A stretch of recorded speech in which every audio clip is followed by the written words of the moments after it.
Hello students, welcome to the PNT coaching classes learn easily and smartly. तो आज हम पढ़ने वाले हैं relation between EMF, potential difference and internal resistance.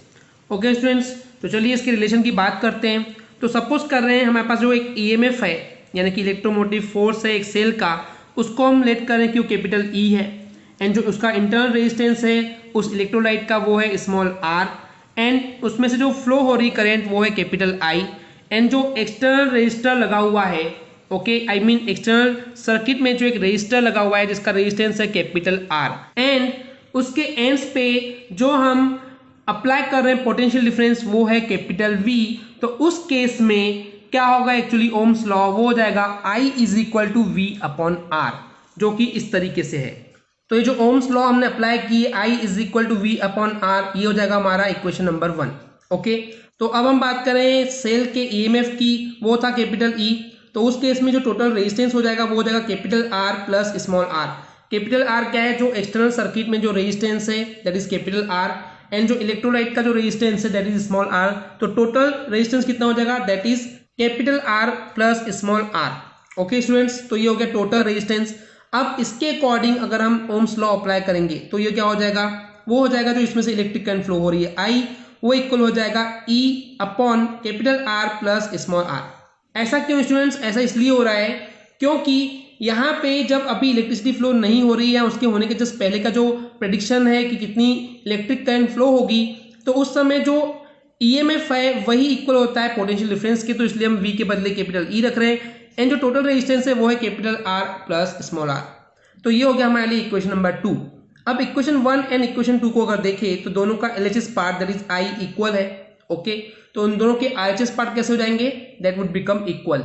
तो यहां से हम देखते हैं, इसको इधर ट्रांसपोज कर दिए, इसको इधर ट्रांसपोज कर दी, तो हो जाएगा v into capital R plus small R equal to capital E into R.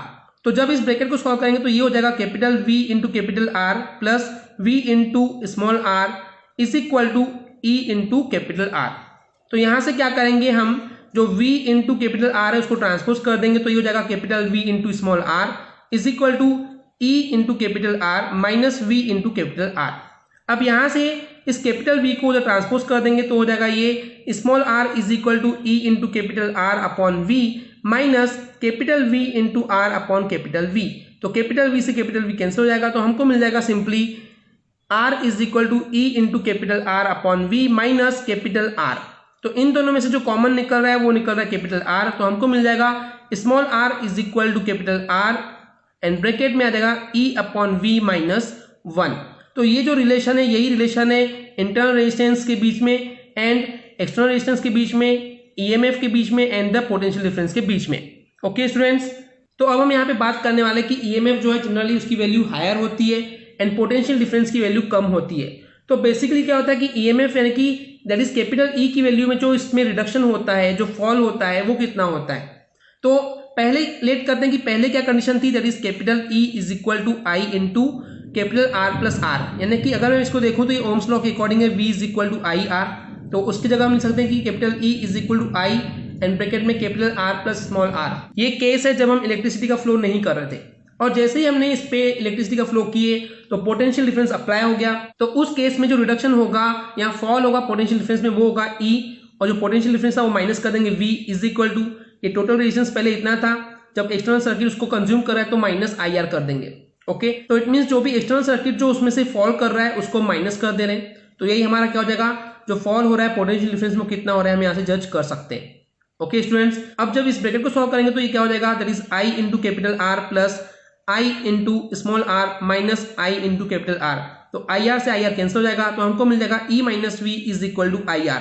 तो यहाँ से V को उधर ट्रांसपोज कर देंगे, IR को इधर ट्रांसपोज कर देंगे, तो ये हो जाएगा capital V is equal to E minus IR।